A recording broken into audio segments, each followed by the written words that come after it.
மிளகாத்தூளும் மஞ்சத்தூள் கொஞ்சோண்டு லெமன் தக்காளி ஒரு பழம் புளிஞ்சு விட்டால் போதும். தேவையான அளவு சால்ட்டு. ஒரு 1 மணி நேரம் அந்த மீன் ஊறணும். ரொம்ப சிம்பிளாக செஞ்சலாம். இது வேறு எதுவுமே தேவையில்லை. இதுக்கு தக்காளி பழம் நல்லா பொடிசாக கட் பண்ணி போட்டிருக்கேன்.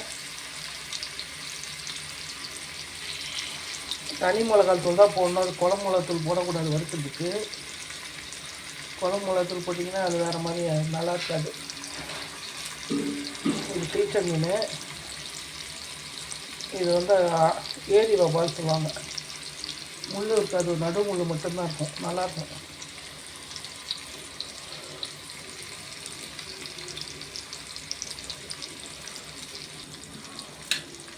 கண்டிப்பாக மஞ்சத்தூள் போட்டுக்கணும், இல்லைன்னா கவுச்சி அடிக்கும்.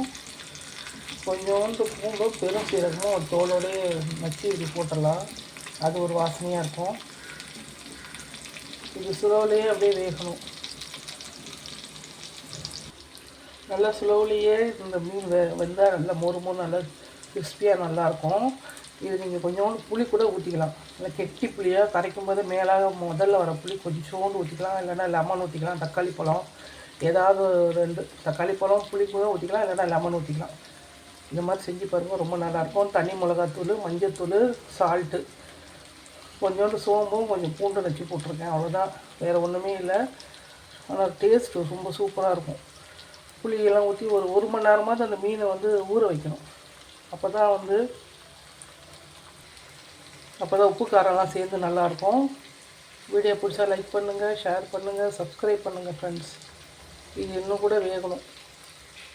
இன்னும் ஒரு 5-10 நிமிஷமாவது சுலவுலேயே இருக்கட்டும். நல்ல கலராக வரும் பாருங்க. எங்கள் ஏரியாவுக்கும் வானகருக்கும் ஒரு 15 நிமிஷம் ட்ராவல் தான். இருந்தாலும் ரோடு நல்லா இல்லை. இதனால அவ்வளோ போகிறது கிடையாது. மந்த்லி ஒன்ஸு இல்லைன்னா 2 மந்த்ஸுக்கு ஒரு வாட்டி தான் மீன் வாங்கிட்டே வருது. வீட்டு பக்கம் பெருசாக மீன் இங்கே வர மாட்டேங்குது.